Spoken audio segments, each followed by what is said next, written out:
Hi all, Colin here from meticulous.net, and we're back for episode 2 of this video series that I've dubbed What CT Polling Live. For those of you that have been longtime followers of the account, I had started a hashtag for my own tracking of the coffees I used. The hashtag is What's CT Polling, which are my initials, just so I could kind of track my coffee journey over the last 10 or so years on Instagram. And so with the overwhelming response to the video from a couple weeks ago and the number of comments and messages I received on my post regarding commissioning the Vario for espresso on Sunday, decided to give this another go. Thank you again for everybody that's watching, for everybody that reached out, commented, provided the positive feedback. Really do appreciate it. In the interest of time, I'm gonna go ahead and get started pulling a shot, and then we can kind of talk through what it is that I'm doing or where I'm at in that journey with the Vario while it's cooling. So today's coffee is one that I'm loving as brewed coffee right now. It's a honey processed Colombian from the Dari Flores producer, and it is roasted by Lofty. Lofty is a roaster out of Encinitas, California, just north of San Diego. So actually I'll zoom this in a little bit so you can get a view of the Vario here. I'm gonna dose 18 grams in, again using the 18 gram VST basket like almost always.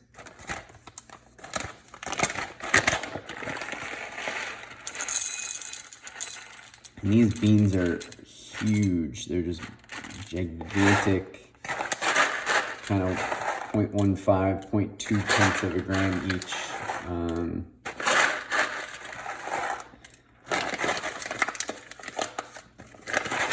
Which has made it a little bit difficult when I'm on like 17.9, but occasionally you find a small one in there. Now with the Vario, I do add a droplet of water to the beans as part of the Ross droplet technique. Particularly with the steel burrs, I just find that the static can build up quite a bit. So I just add a droplet of water to the dose, shake it up a little bit. We'll go ahead and get that grinding, and then while it's grinding, I'll flush the group to kind of purge some of the hot water out of it.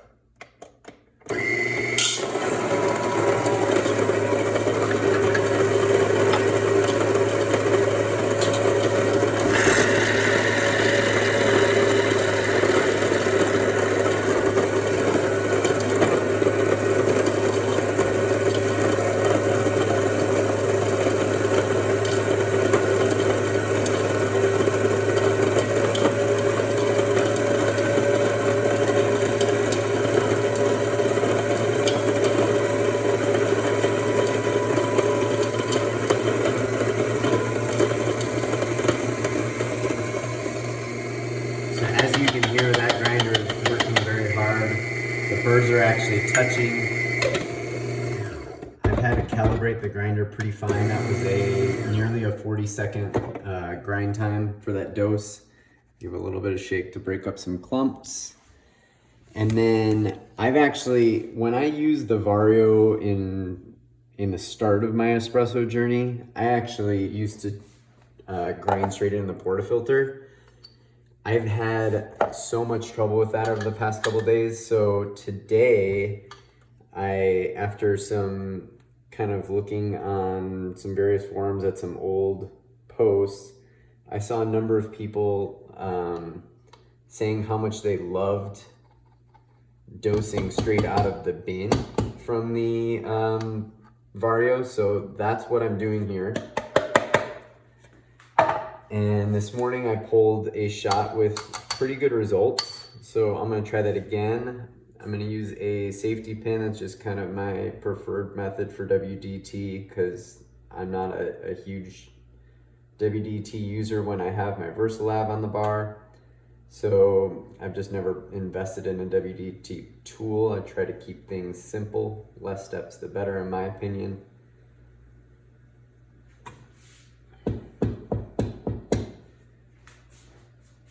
So then that wasn't any re-grooming. I was just simply with my finger there sweeping any grounds that were on top of the basket into the basket. So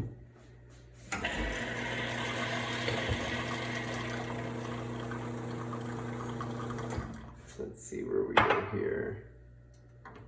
I'm gonna give it kind of a gentle blip of about 2 seconds pre-infusion. We'll see how this pulls.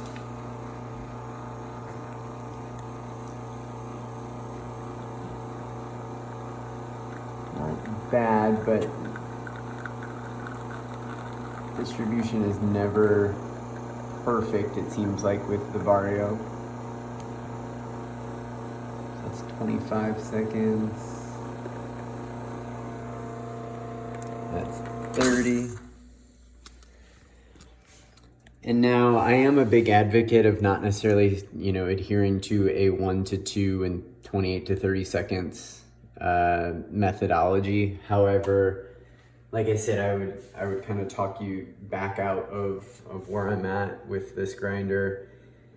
And essentially, in my journey with the Vario, as a lot of people go through, in starting their espresso journey, I started drinking a lot of medium roast blends, doing a lot of mostly milk drinks. And in that process, the Vario has been, or was, excellent. I got the Vario in the spring of 2013, and it served espresso duty for several years until I ended up getting what was then kind of the go-to single dosing grinder, the Compact K10 PB, which is an old school, big conical with mechanical thwacking doser that you could modify for single dosing. And so at that point in my journey, so to speak, I was getting to the point where I was having trouble kind of dialing in or fine-tuning lighter roast coffees as my tastes were going towards lighter roast, single origins, where even with the same dose, same everything, one micro setting on the Vario would be too coarse, the next one up would be too fine, and then there's usually a little bit of drift in there. Since then, there has recently been a new method for aligning the Vario and Forte called the alicorn method. I have not done that, and it may aid in that. However, I'm not convinced that's necessarily the issue. I think, bottom line is this is not a $2,000 grinder. It's still a very expensive grinder at around $450 or $500 if you get a refurb unit. And it's been excellent. It's been super reliable. I use it every day for brewed coffee, but I think just at the limits or that upper end of really hard single origin high altitude beans, it approaches its limits. And I did notice, as soon as I switched to the compact, the consistency, the flavor transparency, all of that improved dramatically. And the variability or the guesswork with the grinder was taken away. And so I have posts on both the Vario and the Compact K10 in the coffee section at meticulous.net, and I'll put a link to that in the profile. And essentially, my VersaLab M4 is with VersaLab right now for some long-term tests that they were going to do for me and kind of verify some things that we've been working on, as well as potentially fit some new parts. And I decided to put the Vario back into commission rather than not drink espresso. And it currently has the steel burrs, which are their brew burrs, installed. I don't notice that I don't know that I notice a huge difference in flavor profile. I do tend to think that the grinds spray a little bit more, which is why I've taken to grinding in the bin. I was just getting ground sprayed everywhere when I was trying to dose straight in the portafilters, especially without a funnel. And you'll notice the burrs are touching. I'm currently at setting 1N, and I think I have the burrs touching around 2N. So, you know, I have this set very, very fine to get to this grind setting. For the last couple days, I've been chasing it, went too fine, too coarse, and I've just been kind of narrowing in. And so this is basically my last micro setting available. I've had one above it was too fine, one below it was too coarse. So now I'm in my last chance. And when I say it's too fine or too coarse, I am going by, you know, the appearance, but most of all the taste, and then the shot time. You know, too fine, I pulled a shot with this that took up to a minute. I've pulled shots that took like 23 seconds. Both the taste was not there, and even the one that I pulled earlier today was at 35 seconds. And it just kind of tasted dry and hollow at the end. And I know that's not the characteristic of this coffee because I've been drinking it brewed, and it's excellent. It's very sweet, full-bodied, tons of depth and richness.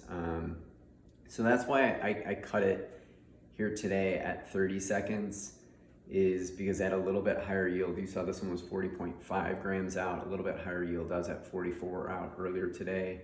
In 35 seconds, it just tasted a little bit dry and dead and empty. So hoping I can get a little bit more sweetness from that. So I'm gonna give this a stir and give it a taste. And then I'm sure most will see the elephant in the room is I also have an HG1 on the counter now that just showed up last night. So I'll talk to you about that in just a second here.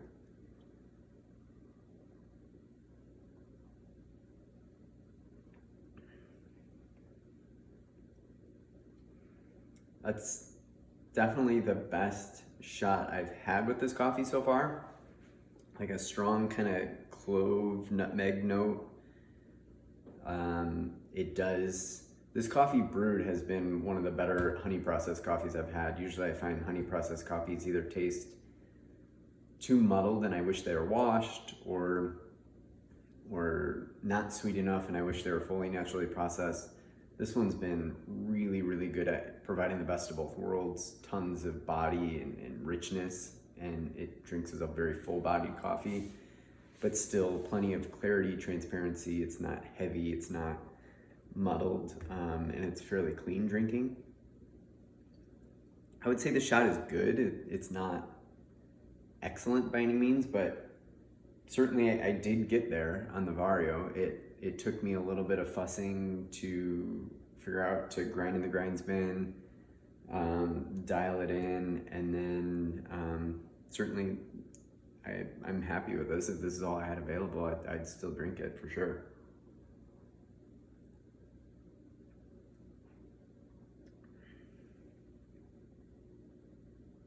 It got sweeter as it cooled a little bit more. Nice sweet finish.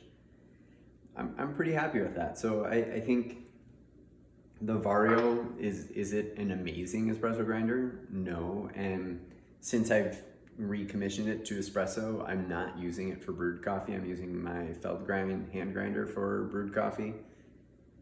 And I would not attempt to go back and forth. I think it's just too finicky, maybe a little bit too drifty for that in the grind settings.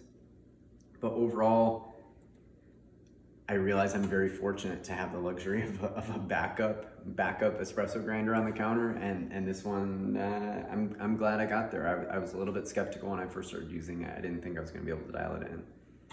Now, on the other front, my good friend Pete, who lives locally here in the Phoenix area, he and I were talking about the grinders and how I was making a joke that I was in the position of not having an espresso dedicated grinder, and how spoiled we have gotten. And he had mentioned that he had an HG1 sitting at his office that wasn't being used because he's been working from home. So he did get out to his office yesterday and called me and told me to take it. And so I'm happy to do so, even just from an educational standpoint, to get a conical back on the bar.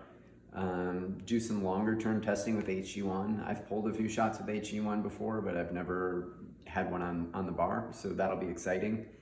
And then he also provided the blind shaker and blind tumbler. So that's kind of what I used as a dosing funnel, as you saw, from the bin of the Vario, which was super helpful. So overall, it'll be fun to kind of benchmark these two against each other, and then also fun to play with the HG1, get some long-term thoughts on it.